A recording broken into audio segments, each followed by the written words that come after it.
Welcome to Sri's happy zone. நம் முன்னோர்கள் என்ன முட்டாள்களா? அறிவியல் நெறியில் ஒரு பயணம். இன்றைய நவீன உலகத்தில் நம்முடைய பழைய பழக்க வழக்கங்களை சிலர் கேலி செய்கிறார்கள்.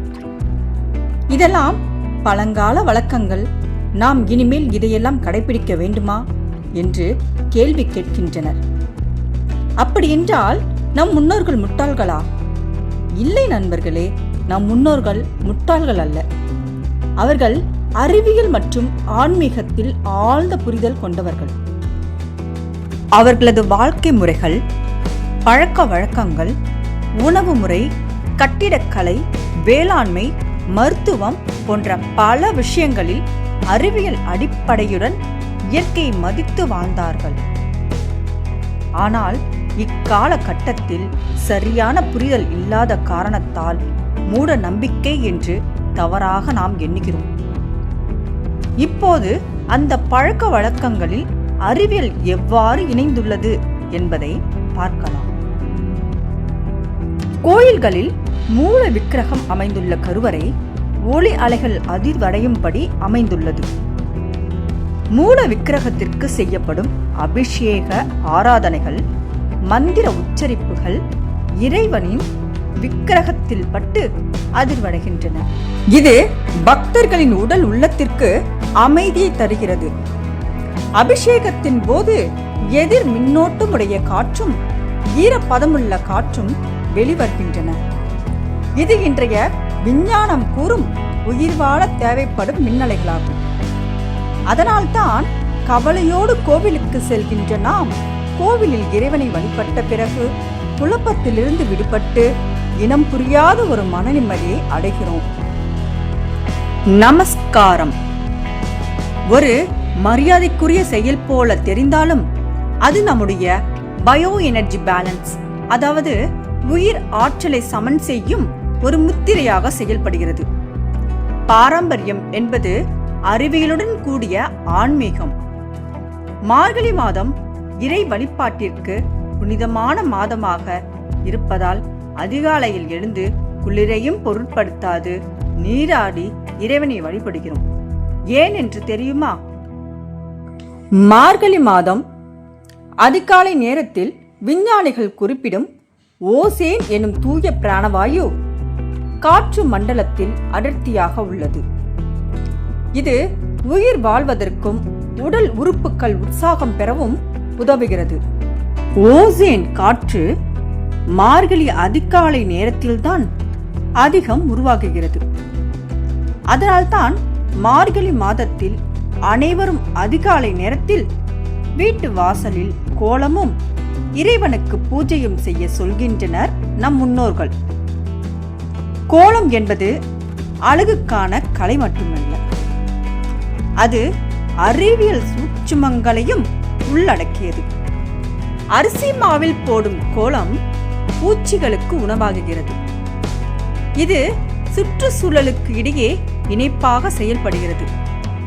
மேலும் சில கோலங்கள் வட்ட வடிவம், சதுர வடிவம் போன்ற முக்கிய வடிவங்களில் அமைந்திருக்கும். இது நம் மூளையை அமைதியாக்கும். இன்று சிகிச்சை மையங்களில் கூட இந்த மாதிரியான வடிவியல் சிகிச்சையை மேற்கொள்கின்றனர்.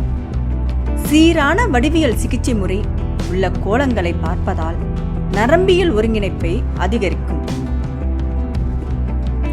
கோலம் போடும்போது நம்முடைய கை, கால் தரையோடு சேர்ந்து வேலை செய்யும். அந்த நேரம் நாம் பூமியோடு நேரடி தொடர்பில் இருக்கிறோம். அந்த நேரத்தில் நம்முடைய உடலின் அதிர்வுகளும் நிலையாகிறது. இது ஒரு வகையான பயோ எனர்ஜி பேலன்சிங், அதாவது நம் உடலுக்குள் செல்லும் ஆற்றலை சமமாக்கும். இதனால்தான் நம் முன்னோர்கள் வீட்டு வாசலில் கோலம் போட வலியுறுத்தினர். சரி, மரங்களை வழிபடுவது ஏன்? நம் முன்னோர்கள் பலவிதமான மரங்களை வழிபட்டு வந்ததை பல வரலாற்று சான்று கொண்டு அறியலாம். அந்த மரபு இன்றும் நம்மிடையே தொடர்ந்து கொண்டிருக்கிறது. இவ்வாறான மரங்கள் மிகவும் தொன்மை வாய்ந்தது மற்றும் பல மருத்துவ குணங்களை கொண்டது. பொதுவாக இவ்வகையான மரத்தின் அடியில் தெய்வ உருவங்களை அமைக்கிறார்கள். அரச மரத்தின் அடியில் இருக்கும் தெய்வங்களை வணங்கும் போது அந்த மரத்தினையும் சேர்த்து வலம் வரும் பழக்கம் நம்மிடையே உள்ளது. அப்போது அரச மரத்தின் தாமிர சத்தும் மின்சார சக்தியும் காற்றின் மூலமாக இலையின் கூர்முனை வழியாக வந்து வலம் வருவோர் உடலில் பாய்கின்றது. பெண்களின் கர்ப்பத்திற்கு தடையாக இருக்கும் கிருமிகளை அழிக்கின்றது. இதனால் குழந்தைகள் இல்லாமல் தவிக்கும் பெண்கள் கருவுற வாய்ப்புள்ளது என்பதை ஆராய்ச்சி மூலம் விஞ்ஞானிகள் கண்டறிந்துள்ளனர். ஆனால் இந்த உண்மையை நமது முன்னோர் ஆயிரம் ஆண்டுகளுக்கு முன்னதாகவே ஆன்மீகம் வாயிலாக கூறியிருக்கின்றனர். கௌதம புத்தர் போதி மரத்தின் அடியில், அதாவது அரச மரத்தின் அடியில்தான் ஞானம் பெற்றார் என்பது வரலாறு. இம்மரத்தின் கிளைகள் ஓமத்தில் இடப்படுகின்றன. இது காற்று மண்டலத்தை தூய்மையாக்கி நீண்ட ஆயுளையும் தருகிறது. மரங்களின் அரசனாக கருதப்படும் இந்த அரச மரத்தின் வேர்பகுதியில் பிரம்மாவும், நடுப்பகுதியில் திருமாலும், உச்சியில் ஈசனும் அருள் புரிவதாக புராணங்கள் தெரிவிக்கின்றன. ஆன்மீகம் என்பது அறிவியலையும் ஆரோக்கியத்தையும் உள்ளடக்கியது என்பது அரச மரத்தின் வாயிலாக நாம் அறிந்து கொள்ள முடிகிறது. அடுத்து ஆடி மாதத்தில் இறைவனுக்கு சிறப்பு பூஜை ஏன் என்பதை விளக்கமாக பார்க்கலாம். ஆடி மாதம் கோடை காலத்திற்கும் மழை காலத்திற்கும் இடையில் தொடங்குகிறது. இந்த காலகட்டத்தில் உஷ்ணம் அதிகமாக இருக்கும்.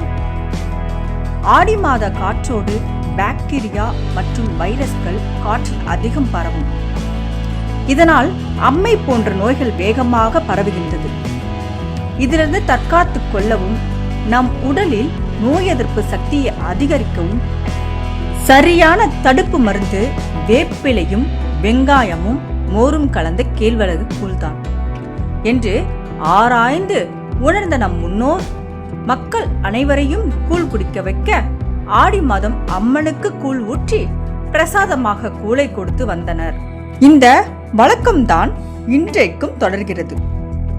வேப்பிலை மிகச்சிறந்த கிருமி நாசினி என்பதால் இறை வழிபாட்டில் முக்கிய பங்கு வகிக்கிறது.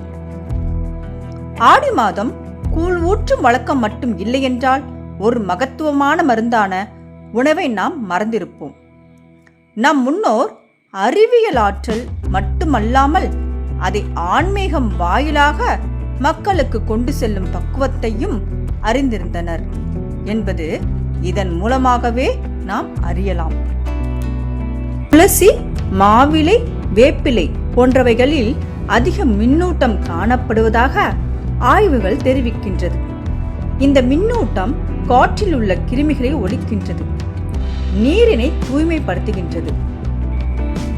நம் நெற்றிகள் திருநீறு அணியும் போதெல்லாம் எல்லாமே கடைசியில் சாம்பலாகிவிடும் என்கின்ற இந்த உண்மையை நினைவில் வைத்திருக்க இந்த திருநீறு உதவுகிறது. விபூதியில் இருக்கும் பசுசான சாம்பல் மற்றும் சில மூலிகைகள் தொற்று நோய்களை தடுக்கும். நம்முடைய மன அழுத்தம், உடல் சூடு சம்பந்தமான நோய்கள் குறையும். தலை மற்றும் மூளை பகுதியின் சூட்டை குறைக்கும் என சில ஆய்வுகள் தெரிவிக்கின்றன. இதை தொடர்ந்து பயன்படுத்தும் போது இரத்த கொதிப்பு, மன அழுத்தம் கூட குறைகிறது என்கிறது அறிவியல் ஆராய்ச்சி.